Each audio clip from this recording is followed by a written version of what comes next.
ассалому алайкум шунавандагони гиромӣ. гуфторамонро аз силсилаи хониши адабӣ оғоз менамоем. ба таваҷҷӯҳи шумо бозгӯи китоби асосгузори сулҳу ваҳдати миллӣ, пешвои миллат, президенти ҷумҳурии Тоҷикистон муҳтарам Эмомалӣ Раҳмон, чеҳраҳои мондагор. ровӣ Ализода Абдурашид Хоҷамқул. гуфтори 14.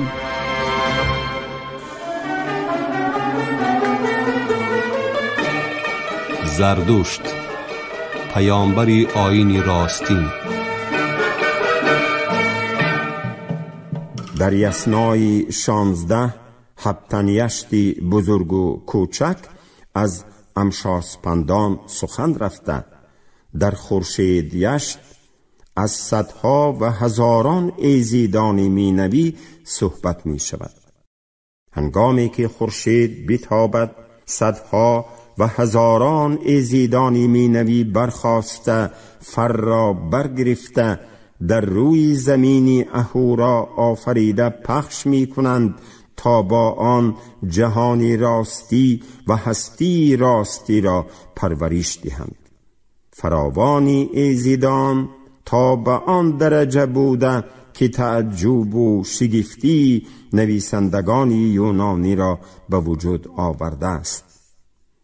دیاگینی لایرتی نوشته است که بنابر عقیده فارسیان فضای آسمان پر از فرشتگان است.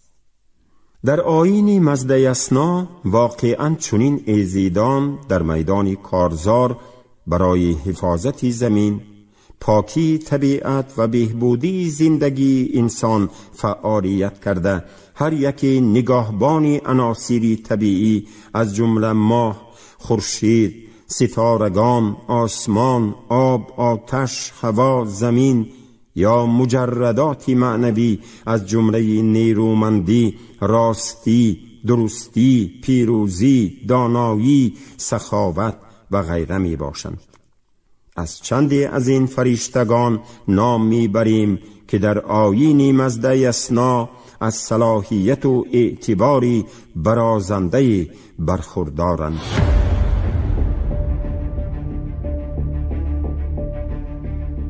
ایزید آذر در آیین زردشتی مقام خاصی داشته. در اوستا از او چون پسری اهورامزدا نام برده شده است. برای ایزید آذر در مرکز معبدهای زردشتی خانه مخصوصی به نام آذران می سازند و آتشگاه در این اتاق واقع شده. پیروان همه روزه 3 مراتبه به آن ستایش و نیایش می برند. هنگام دعای و نماز پیروان دین اول از نام اهورامزدا، خداوند یکتا، آفرنده جهانی مادی و معنوی آغاز کرده، سپس نام آذر را به زبان می رانند. وقتی که دین مزد یسنا آتش را ستایش می کند، تنها آتشی معمولی را در نظر نداشته، تمام شکل‌های انرژی را که جهان را در حالت موازنت و هماهنگی نگاه می دارد در نظر دارد. به عقیده هرکلیت هر چیزی در جهان از حساب آتش در حال تغییر، دیگرگونی، تشکل، پیدا شدن و از بین رفتن است. هر چیزی از آتش پدید آمده باز به آتش مبدل می شود. نیروی آتش است که جهان و عناصر آن را بارور ساخته، زمینه پیشرفت و انکشاف می گردد و رزق و روزی جهانیان را پدید می آورد.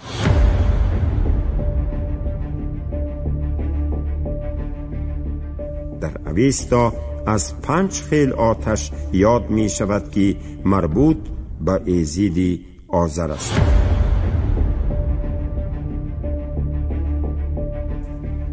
آتشی بریزی سونگ که نام عمومی آتش است. وحفریانه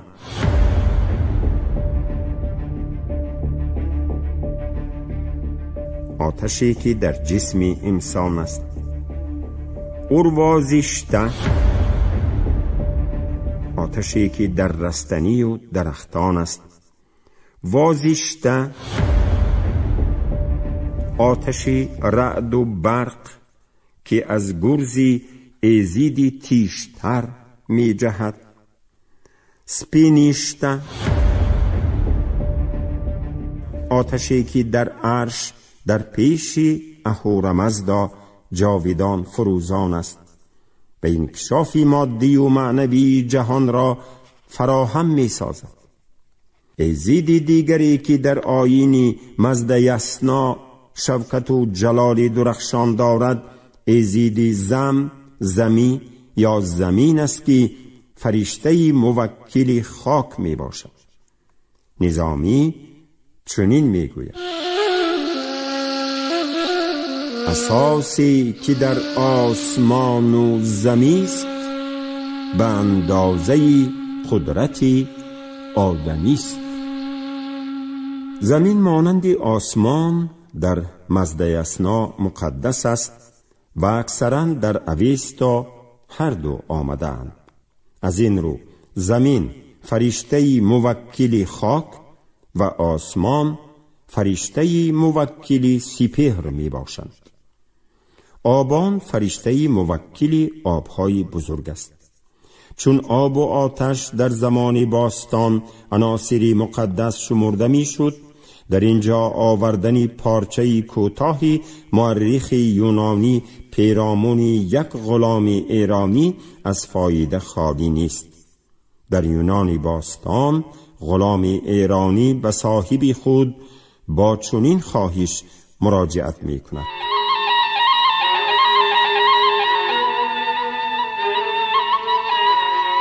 اگر من مردم مرا مسوزان ای فیلانیماس، آتش را به تن من میالان. من پارسیم، نیاگانم نیز پارسی بودند و گناهی آلودن آتش به نزد ما گرانتر از مرگ است.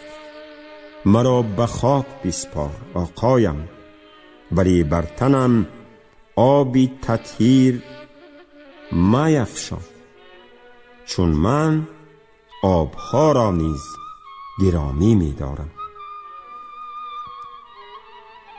یکی از ایزیدانی پرنفوذی که به او حتی اهورامزدا نیایش می برد اریدویسور اناهیتا، زن ایزیدی آبهای معنوی است. یشتی که به اریدویسور اناهیتا بخشیده شده است یکی از طولانی ترین و زیباترین یشتهای اوستاست. در آنجا آمده است که اناهیتا در میان سپهری روشن و ستارگان قرار داشته، سرشار از توان و آزادگی دلیرانه در فایتونی 4 اسبش پیش می تازد. دیوان و جباران و همه موجوداتی پرگزند را نابود می کند تا آنان راه و رویش زندگی انسان را خللدار نکنند. اهورامزدا پاسداری و نگهبانی همه جهانی آفرینش را به او واگذار کرده است. او فروخی و باروری جهان و جانور را تضمین کرده، گلها و کشتزاران را در پناه خود نگاه می دارد. اریدویسور اناهیتا یکی از ایزیدانی محترمی است که او را خود اهورامزدا ستایش کرده به او نماز می برد. در آبان یشت که در آن اریدویسور اناهیتا ستوده می شود، اهورامزدا درباره او به زردوشت می گوید: من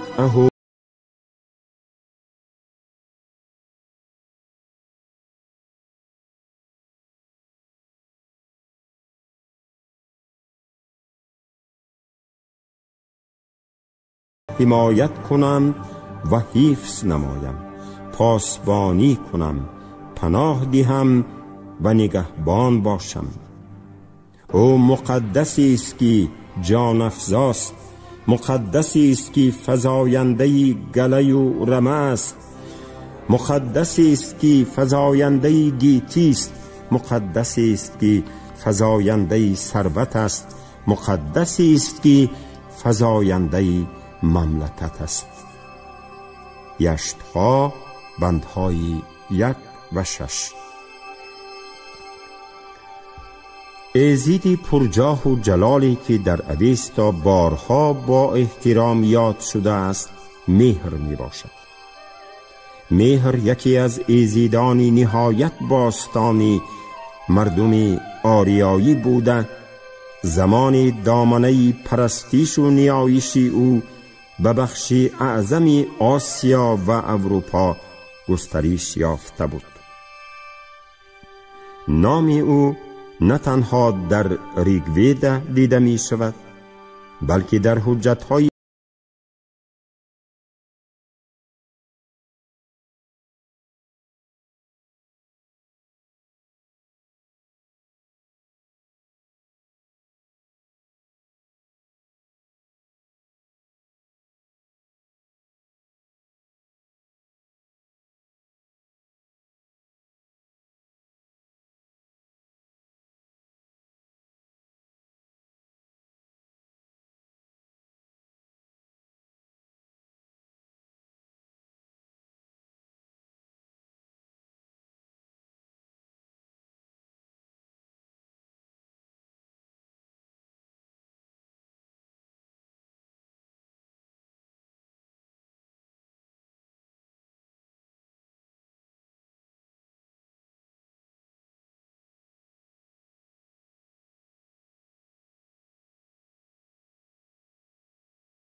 و حقیقت جو باشد، مثل شهریور در انجام کاری نیک معتقد بوده توانایی خود را احساس نماید، مثل اسفندارمز نسبت به همدینان مهر و محبتی فراوان داشته، برای ابراز نیکی نیروی خود را دریغ ننماید. مطابق اوستا کار و کوشش سرچشمه فیض و برکت، راستی و درستی، سعادت جهانی مادی و معنوی است. کسی شایسته فرماندهی و برتری خواهد شد که خودسری اطاعت به درگاه خداوندی بزرگ فرود آورد، از سروش ایزید بردباری و اطاعت پند بگیرد. خانه کسی آباد است که دل ارت ایزید ثروت را نرم کرده متوجه خود سازد. خانه کسی گرم و مهراگین است که آذر را محترم شمرده به او نیایش و نظر بیبرد. کسی از گله و رمه برخوردار شود که ایزیدی گوشورون موکلی چارپایان سودمند از توجه وی به جانوران اهلی خوشنود باشد. تیشتریه فرشته باران کشتزاری کسی را سیراب و پرحاصل کند که از دستگیری مستمندان و بیچارگان در راه خداوند دریغ نورزد. کسی همیشه پیروز و سرفراز باشد که همیشه به عهد خود وفا کرده. مهر پاسبان عهد و پیمان را ناآزرده باشد. کسی از بیداد و ستم جفاکاران در امان خواهد بود که خود از راه عدل و انصاف نگشته، بارشنو فرشته موکل عدل و انصاف متحد باشد. روان و فروهرهای نیاگان برای خاندانی کسانی از درگاه پروردگار بخشایش و فیض و برکت درخواست می کنند که اعضای آن خانه پاکیزه و با داد و دهیش باشند. همای علم و دانش چیستا بسری کسی سایه افکند که پرهیزکار و پارسای و خدا ترس باشد. کتابی مقدس باستانی نیاگان ما تعلیم می دهد که زندگی نیک و شریف بوده نعمت خداوندی است. جهان و آنچه در روی آن قرار دارد مقدس بوده، شادی و سرور محبت ایزدی است.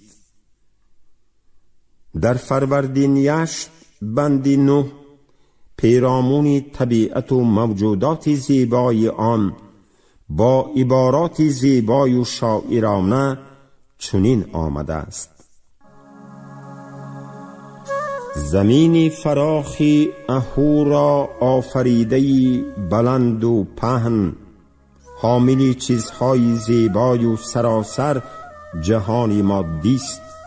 چی جاندار و چی بی جان و کوه‌های بلند و چراگاه‌های بسیار و آبی فراوان بر آن است.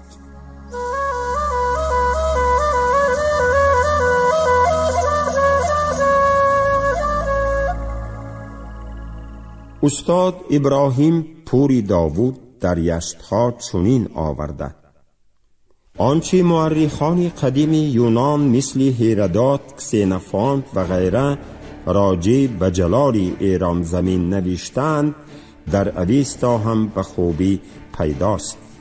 بسا در آنها درباره قصرهای صد ستونی درخشان، بسترهای معطر، چرخهای درخشان، گردونه‌های فایتون‌های خروشنده، اسب‌های مست، تازیانه‌های تنین برانداز، تیغ و تیر و گرزها، نیزه‌ها و خود و جوشن‌های سیمین و زرین، لباس‌های فاخر و زربافت، تاج و طبق و گوشواره و دستبندهای گوهر نشان سخن رفته است.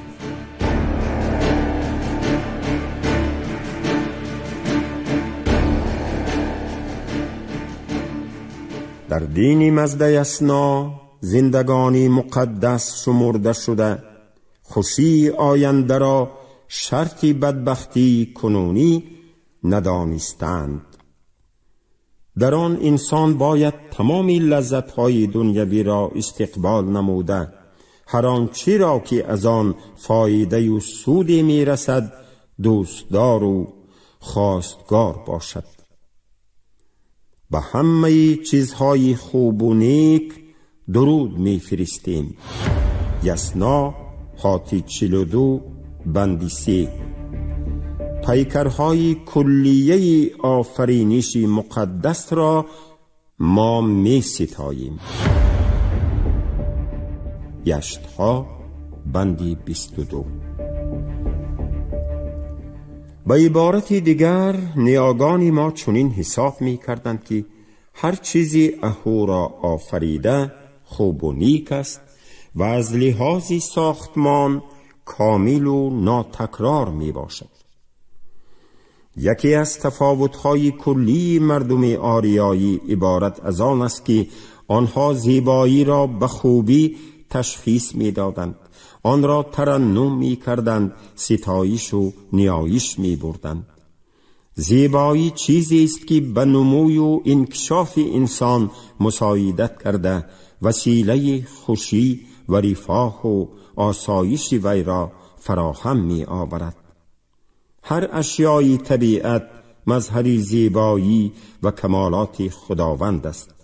احترام و بزرگ داشتی هر یکی از آنها ستایش و بزرگ داشتی آفریدگار می باشد. طوری که ذکر گردید در وندیداد به چنین سطرها برمی خوریم.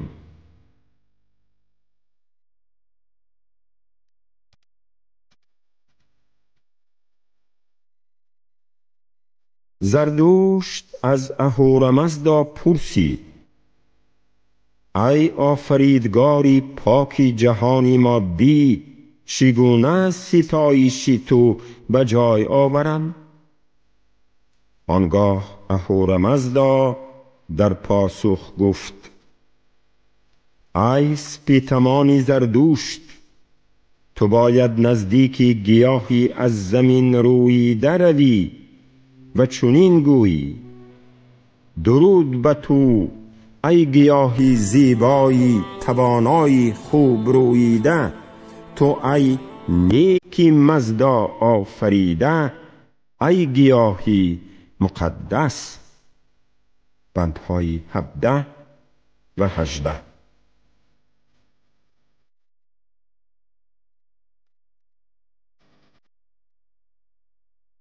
مطالعه تمامی بخش‌های اوستا ما را به این خلاصه می آورد که تعلیمات زردوشت حاصل اندیشه‌هایی می باشد که در کار و فعالیت امتحان گردیده است.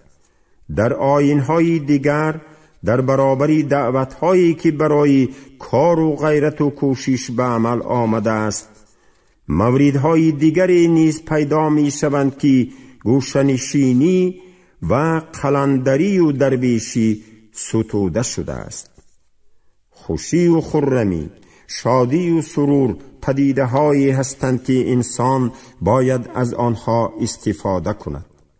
این پدیده ها آفریده اهورامزدا هستند و از آنها نباید خود را محروم ساخت. دشمنی، بدبینی، خصومت، خشم، دروغ، تنبلی، بیغیرتی دیوان آفریده اهریمن هستند.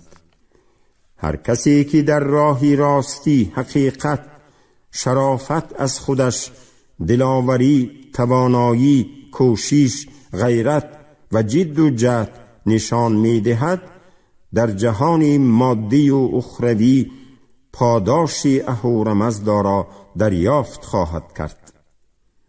در فرگرد سیوم وندیداد پیامبری مزد یسنا و خداوند او چنین سوال و جواب می کنند: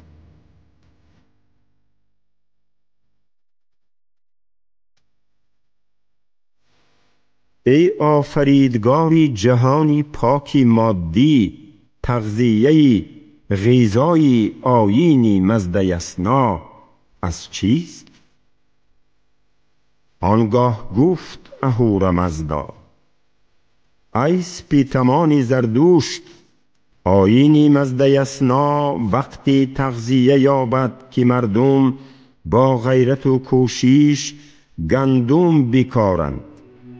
کسی که گندم میکارد به این میماند که راستی می افشاند و دینی مزد یسنا را پیش میبرد.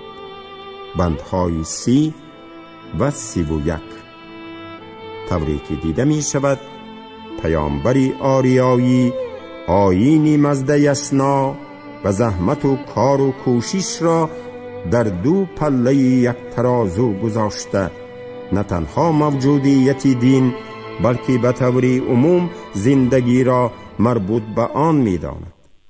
مطابق گفته پلوتارخ، نخستین ملتی که کار زراعت را یک امر مقدس شمرد آریایی ها بودند. یکی از خصوصیت های بهترین نیاگان ما محترم داشتن زمین است که مهد حیات بوده. تمام خوشی های زندگی و ناز و نیاز ما از آن سرچشمه می گیرد. مطابق نوشته صد در نصر، آبادانی، کشت و ورز ثواب بزرگ شمرده شده، زحمت و کار تا به درجه تقدیس رسانیده شده بود. چند بند فرگرد سیومی وندیداد که در زیر آورده شده سوال و جوابی زردوشت و اهورامزداست این را به ثبوت می رساند. ای آفریدگاری جهانی پاکی مادی، در کجا زمین نخست بیش از همه جا شاد است. آنگاه گفت اهورامزدا: براستی ای سپیتمان زردوشت، در آن جایی که مردمان خدا پرست باشند و به ستایش و نیایش پردازند. بندی 1. دویم، در کجا زمین بیش از همه جا شاد است؟ در آن جایی که مردی پارسای و پاک دامن خانه برپا کند و آن خانه را از زن، فرزندان، گله برخوردار سازد و در آن هر چیزی که با آن زندگی خوش است فراوان باشد. بندی 2 و 3. سیوم، در کجا زمین بیش از همه جا شاد است؟ در آن جایی که بیشتر از همه گندم، گیاه و درختهای میوه بیکارند. در آن جایی که زمین خشک است و آب رسانند و در آن جایی که زمین باطلاق را خشک نمایند. بندی 4. ای آفریدگاری جهانی پاکی مادی، در کجا زمین ناشاد است؟ آنگاه گفت اهورامزدا: ای سپیتمان زردوشت، زمین ناشاد است اگر زمان شوخم نشده بایر بیماند، مانندی زنی زیبا اندامی که مدتها از فرزند بی بهره مانده آرزومندی مردی است. بندی 24. ای سپیتمان زردوشت، کسی که در روی زمین با دستی چپ و راست و با دستی راست و چپ کشت و کار کند و آن را بارور سازد، گویا چنان است که مردی عزیزی و بستری زنی عزیزی درآید. این یکی از فرزند بارور گردد و آن دیگری از خرمن. بندی 25. ای سپیتمان زردوشت، کسی که در روی زمین با دستی راست و با دستی راست و چپ کشت و کار کند، زمین به او چنین گوید: ای مردی که در روی من با دستی چپ و راست و با دستی راست و چپ کار کردی، همیشه من در آینده بارور خواهم بود، همیشه بهره بخش خواهم ماند. غیر از خرمنی خوب در روی من هر نعمت و خوشی دریافت خواهی کرد. بندهای 26 و 27.